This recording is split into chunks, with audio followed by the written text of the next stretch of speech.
Committee notify کی جس میں تمام ڈپارٹمنٹ شامل ہیں، اور وہ کمیٹی بیسیکلی اس کا پرپز یہ تھا کہ یہ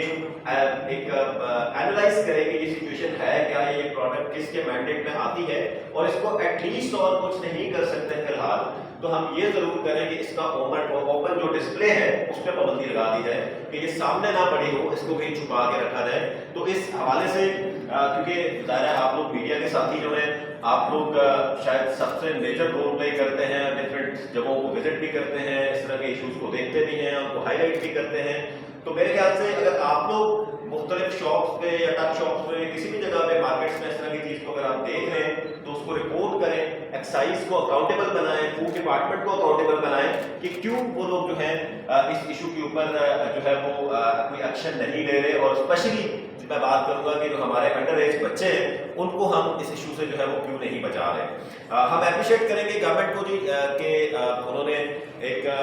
بڑے ایک خاطر خواہ قسم کا انکریز کیا ٹیکس کے اوپر، یہ یقیناً ایک قابل تحسین بات ہے۔ حکومت پاکستان کے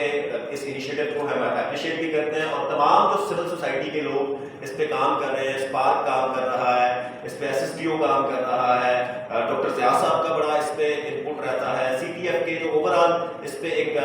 سارے پارٹنرز کے ساتھ مل کے اس کو سپورٹ کر رہا ہے۔ جو کرومیٹک ہے میں سمجھتا ہوں کہ بڑا ہی پرو ایکٹیو رول انہوں نے پلے کیا، اسپیشلی اس بجٹ سے پہلے کہ انہوں نے پرائم منسٹر تک ایکسیس کی اور اس ایشو کو جو ہے وہ پی ایم صاحب تک لے کے گئے، اور وہاں سے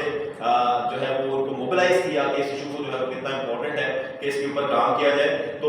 یقیناً جب ہم سب مل کے اس پہ کام کریں گے، آپ کیونکہ دیکھیں اگر کل کسی کا بچہ بھی اس کا ایڈکٹ ہو جاتا ہے تو شاید اس کو روکنا مشکل ہوگا،